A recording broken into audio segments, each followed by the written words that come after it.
Jaron Boots Ennis is set for a unification fight against Eimantas Stanionis, and we get ready to talk about that right now. This is Serious Grind Boxing, giving you a quick jab of boxing news from around the world.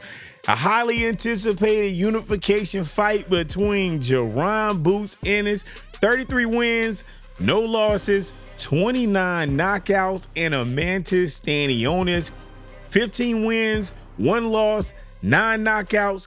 Now, from what I've read and what I've heard, the fight is set April 12th, 2025, Boardwalk Hall in Atlantic City, New Jersey. And right now on Facebook, everyone is arguing about what's going to happen. It's sparking a lot of conversation. And what I want to do is try to break this down. So now, Jaron Boots Ennis is the IBF welterweight champion, and Stanionis is the WBA belt holder, and they are getting ready to have a nice collision unification fight, and it's promoted by Matchroom, and it's going to be shown live on DAZN or DAZN. Some people call it DAZN. You can call it whatever you choose to call it, but it's happening in Atlantic City. This is what I'm hearing right now. Now, what I will say is that that's an unusual venue, but hey, they're going to fight. It's a unification fight, and it should be worth the wait. You got what I'm saying? Now, despite his unbeaten record, Jaron Boots Ennis is under fire right now. He is facing a lot of heavy criticism. The lackluster opponents that he's faced, fans and analysts, including Tim Bradley, have talked about Boots avoiding facing the elite names like Virgil Ortiz. He had a couple of poor recent performances. They were saying that, he was struggling last November. He had a fight against Karen Chuckzian, right? And he was repeatedly outboxed, and he survived due to Chuckzian fatiguing in the later rounds. These were the comments in Facebook. If you don't know, we got a Facebook group. It's called Serious Grind Boxing. And hey, feel free to join. I'm going to tell you like this. Timothy Bradley did not mince his words when he was speaking about Jaron Boots Ennis. He said that it's about time Boots get in the ring with a somebody. He had plenty of opportunities to show that, he is just, I guess, the top of the top and to get in the ring with the best. But he chose not to do that. This is what Timothy Bradley is saying, that Jaron Boots Ennis basically missed a lot of opportunities. His career has taken a lot of questionable turns. Recently, from what I read online, he rejected a fight with Virgil Ortiz. He turned down that fight, even though it was going to be a career high payday to fight Ortiz for the WBC interim junior middleweight title on the Artur Beterbiev versus Dimitri Bivol 2 card in Riyadh in February 2025. Now, that win could have elevated him and his profile, because right now he is not as known as he need to be, and he needs his global profile uplifted dramatically.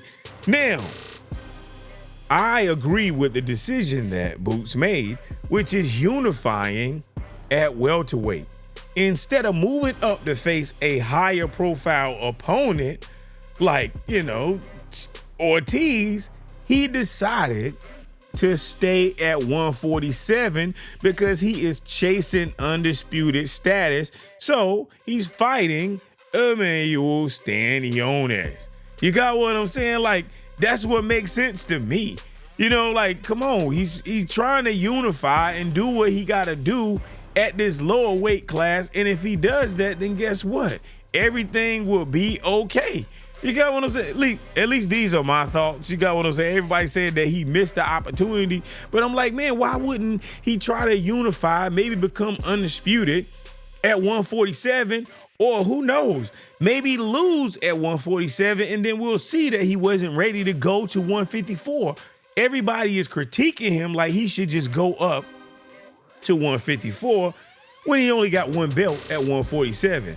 The goal is to unify, maybe become undisputed. And while unifying at welterweight, is a great idea. In my mind, a lot of critics are arguing that since Boots is not a household name amongst his opponents, then it won't help him build his star power, even if he becomes undisputed at 147 pounds. What are your thoughts? Leave them in the comment section. Now, there's a lot at stake for Boots versus Eimantas Stanionis. Now, for Jaron Ennis Boots, look, this fight is an opportunity for him to rebuild his reputation after those lackluster performances, or those down on your luck, weird type of performances against Chuck Zien. Now, he's getting a lot of criticism, but man, Chuck Zien is a very difficult individual to face. Boots fought Chuck Zien 2 times, and both times Chuck Zien fought with different styles. So it's very difficult to fight a fighter like that. So, it just is what it is. But we got to take a step closer at Boots. He is trying to become undisputed at welterweight. Becoming the undisputed welterweight champion is a gigantic deal. Now, for Eimantas Stanionis, he has a lot to prove. This is his chance right now to prove himself on the biggest stage of his career. Now, he can derail what people are calling a hype train of Boots, and he can submit his name at welterweight, because right now Jaron Boots Ennis is the name to face in the welterweight division. Now, a lot of fans and a lot of analysts, they are raising a lot of questions. They're talking about Jaron Boots Ennis. They're saying that he's missing out on becoming a global star by not taking bigger risks. A win against Virgil Ortiz, who is a higher caliber fighter and on a higher platform, and it would just be him fighting on a higher profile card like Bivol Better Be 2, and basically that fight could propel him into superstardom. Now, I'm wondering what a victory over Eimantas Stanionis will do, because a lot of critics are saying that it's not going to do much. You got what I'm saying? But what do you think? Do you feel like Jaron Boots Ennis is going to silence his critics with a dominant performance over Eimantas Stanionis, or is he taking a safer path that risks leaving his star potential unfulfilled? Drop your thoughts in the comment section below. And as always, don't forget to like, comment, and subscribe. Now, when you do subscribe, I want you to hit that bell icon and hit all, so that you can get all of the updates that we are releasing on Serious Grind Boxing. Hey, that's how it is. I want to remind you to stay on the grind, and I'm going to talk to you later.